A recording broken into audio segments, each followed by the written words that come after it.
Very good morning to all of you. Myself Vivek Kumar, Assistant Professor, Mechanical Engineering Department. Today I am going to deliver a lecture on ultrasonic machining. सबसे पहले हम लोग जानते हैं कि ultrasonic होता क्या है। बेसिकली अल्ट्रासोनिक एक ऐसी फ्रीक्वेंसी रेंज है जो कि नॉर्मल हम अपने कानों से नहीं सुन ही नहीं सकते।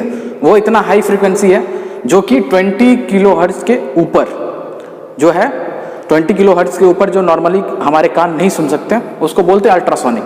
अब यहाँ पे क्या अल्ट्रासोनिक फ्रीक्वेंसी का यूज करके हम लोग मेटल रिमूव करेंगे वर्कपीस से, उसको उस प्रोसेस को नाम दिया जाता है अल्ट्रासोनिक मशीनिंग। सबसे मेन जो कंपोनेंट यहाँ पे है जो अल्ट्रासोनिक फ्रीक्वेंसी प्रोड्यूस करेगा वो है अल्ट्रासोनिक ऑसिलेटर। ये है अल्ट्रासोनिक ऑसिलेटर। इसका काम क्या है? ये फ्रीक्वेंसी जनरेट करता है, फ्रीक्वेंसी, हाई फ्रीक्वेंसी।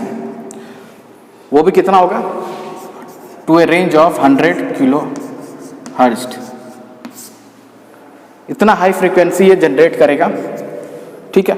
उसके बाद ये फ्रीक्वेंसी जनरेट करके किसको देगा? तो ये कनेक्टेड है ट्रांसड्यूसर। ये जो लगा हुआ है इसको बोलते हैं ट्रांसड्यूसर।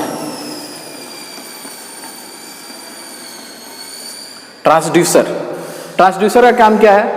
ये फ्रीक्वेंसी जब अल्ट्रासोनिक ऑसिलेटर जो फ्रीक्वेंसी आपको देता है, जो ट्रांसड्यूसर को इलेक्ट्रिकल एनर्जी को मैकेनिकल एनर्जी में कन्वर्ट करना है। ये किस नेचर का होता है ट्रांसड्यूसर? मैग्नेटोस्ट्रिक्टिव। मतलब जैसे ये चार्ज होगा मैग्नेटिक, तो ये वाइब्रेट करेगा किस डायरेक्शन में? Up and down. इस डायरेक्शन में बहुत हाई फ्रीक्वेंसी से वाइब्रेट करना चालू कर देगा, ठीक। उसके बाद आते हैं ये जो केसिंग बना हुआ है, पूरा केसिंग ये बहुत ज़्यादा हाई फ्रीक्वेंसी से वाइब्रेट करता है, तो इससे क्या होता है? ये बहुत ज़्यादा हीट अप हो जाएगा। तो इस हीट अप से बचने के लिए यहाँ कूलिंग सिस्टम अटैच रखते हैं। यहाँ से क्या होगा? Water, cold water inlet, hot water outlet. यहाँ से कोल्ड वाटर इन करेगा, पूरे को सिस्टम को कूल करते हुए हॉट वाटर जो गर्म हो जाएगा पानी वो यहाँ से बाहर निकल जाएगा। अब क्या है, जो ये पूरा ये ट्रांसड्यूसर है इसके नीचे कनेक्टेड होता है, ये जो पार्ट देखिए कर्व वाला, इसको बोलते हैं टूल हॉर्न। टूल हॉर्न ये क्या होता है? ये टूल इससे अटैच होता है। जो भी हम टूल यूज करेंगे टूल हॉर्न के साथ अटैच होता है। यहाँ पे ये देखिए, आप देख सकते हैं ये जो रेक्टेंगल ये बना हुआ है, ये आपका टूल है, टूल है आपका। ये टूल आपके सॉफ्ट मटेरियल का होता है, ठीक है। सॉफ्ट मटेरियल का टूल होता है ये, सॉफ्ट मटेरियल। ये आप जो टूल हॉर्न के साथ अटैच होता है, या तो आप वेल्डिंग करके अटैच कर सकते हैं, सोल्डरिंग करके अटैच कर सकते हैं, या ब्रेजिंग करके अटैच कर सकते हैं आप इसके साथ टूल हॉर्न के साथ, ये जो अटैचमेंट है। अब क्या, जैसा शेप का आपका टूल होगा सेम टू सेम वैसे ही शेप आपका जनरेट करेगा वर्कपीस में। ये आपका वर्कपीस है, ठीक है। सेम शेप यहाँ जनरेट, जैसा ये कर्व होगा, जैसा आप स्क्वायर होगा, रेक्टेंगल होगा, जैसा भी टूल आप रखोगे ये वाइब्रेट करेगा और ऐसे ही सेम टू सेम ये आपको कैविटी बना के देगा वर्कपीस में। अभी जो वर्कपीस है जो हम बेसिकली है अल्ट्रासोनिक मशीनिंग यूज होता है, बेसिकली हम यूज करते हैं ब्रिटल मेटल्स में, ब्रिटल मटेरियल। ये जो मेटल होगा ब्रिटल होगा, मतलब इसमें कोई डक्टिलिटी के, ब्रिटल मटेरियल्स, इसमें कोई भी डक्टिलिटी कैरेक्टरिस्टिक नहीं होना चाहिए। इसमें हमको ब्रिटल ही चाहिए, जैसे ग्लास, सेरामिक्स, क्वार्ट्ज, ये सब मेटल पे हम लोग यूज कर सकते हैं वर्कपीस को। वर्कपीस उस टाइप का मेटल होना चाहिए, ठीक है। अब इसके अलावा क्या होता है, यहाँ पे हम एक एडिशनल चीज यूज करते हैं। ये सेटअप आपको दिख रहा होगा अलग से, ये है एब्रेसिव्स। बेसिकली एब्रेसिव्स क्या होता है? हार्डर पार्टिकल्स जो हम यूज करते हैं एज ए टूल या फिर एज ए कंस्टिट्यूएंट, जो हमारा मेटल को रिमूव करने पे हमको हेल्प करता है या फिर मेटल को रिमूव करता है। जैसे एब्रेसिव क्या क्या हो सकते हैं? एब्रेसिव हार्डर पार्टिकल्स होते हैं, केमिकल्स हो सकते हैं, केमिकल भी बोल सकते हैं आप लोग। जैसे ये होता है एब्रेसिव स्लरी। यहाँ पे सिर्फ एब्रेसिव्स यूज नहीं करेंगे, एब्रेसिव जेट मशीन में सीधा एब्रेसिव यूज कर रहे थे विद हेल्प ऑफ एयर, लेकिन हम यहाँ करेंगे अल्ट्रासोनिक में एब्रेसिव स्लरी। वाटर के साथ मिक्स करके, रे एब्रेसिव स्लरी। अभी एब्रेसिव स्लरी कैसे जनरेट होगा, तो इसमें 40% कॉन्स्टिट्यूएंट देंगे, जितना वॉल्यूम अगर एब्रेसिव का यूज करेंगे उसके 40% हम लोग वाटर इसमें मिलाएंगे। अगर ये 100 ग्राम्स एब्रेसिव ले रहे हैं तो 40% उसका 40 ग्राम्स हम वाटर उसमें मिक्स करेंगे तो वो एब्रेसिव स्लरी मिलेगा। 40% वाटर इसमें होता है, ठीक है। अब क्या है, अब पहला क्वेश्चन हो सकता है कि एब्रेसिव क्या क्या यूज कर सकते हैं हम लोग। ये एब्रेसिव यूज तो कर रहे हैं हम एब्रेसिव स्लरी, लेकिन किस किस क्या क्या एब्रेसिव यूज कर सकते हैं। सबसे जो कॉमनली यूज होता है अल्यूमिनियम ऑक्साइड। ये बेसिक कंस्टिट्यूएंट है, बहुत ज़्यादा हार्ड मेटल नहीं है, ब्रिटल मेटल नहीं है, ग्लास है, तो हम लोग अल्यूमिनियम ऑक्साइड को यूज कर सकते हैं। दूसरा है silicon carbide, boron carbide, diamond dust,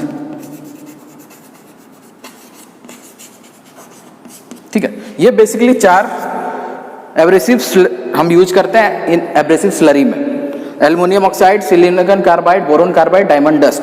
सबसे हार्डेस्ट मेटल होगा जो डायमंड डस्ट, वो अगर बहुत ज़्यादा हार्ड मेटल है जैसे सेरामिक्स है, रूबी है, तो वैसे मेटल्स को हम इरोड करने के या मेटल रिमूव करने के लिए हम लोग क्या यूज करेंगे, डायमंड डस्ट को यूज करेंगे। बाकी टाइम में हम लोग aluminium oxide, silicon carbide, boron carbide सभी सब यूज कर सकते हैं, ठीक है। एल्युमिनियम ऑक्साइड सबसे लेस होता है क्योंकि ये बहुत जल्दी आपका जो ये है आपका जो तीखापन बोल सकते हैं वो बहुत जल्दी लूज कर जाता है। अब ये पंप है, पंप का काम क्या है, एब्रेसिव स्लरी को पंप करना है टू द नोजल। ये कनेक्टेड है आगे जाके नोजल, ये है आपका जो पार्ट लगा हुआ है, ये नोजल कहते हैं। ये किस चीज का बना होता है, टंगस्टन का। अब ये क्यों बना होता है, क्योंकि देखिए इसका ओपनिंग बहुत कम होता है। जेट नोजल में क्या होता है, जेट एज ए जेट काम करता है, बहुत छोटा ओरिफिस होता है, 0.18 से लेके पिछले क्लास में मैंने बताया 30 mm तक इसका ओपनिंग का डायमीटर साइज हो सकता है। अब क्या है, नोजल अभी छोटा सा पार्ट है, अब ये एब्रेसिव खुद का पार्टिकल बहुत ज़्यादा वो तीखा है या फिर वेरी शार्प होता है। अगर वो हम स्पीड से अगर वहाँ से निकालेंगे, अगर बहुत फोर्सफुली पंप के थ्रू पंप करेंगे उसको, तो क्या होगा, ये जो डायमीटर होगा उसका बहुत टीनी होगा, वो धीरे धीरे बड़ा होता जाएगा क्योंकि वो जो सरफेस है जो ओपनिंग है उसको भी तो इरोड करेगा। तो उसको बचाने के लिए हम लोग जो हार्डर मेटल है, ये tungsten is very much hard as compare to aluminium oxide, silicon carbide and boron carbide and diamond dust. तो इसीलिए हम इसको यूज करते हैं as a main constituent for the nozzle.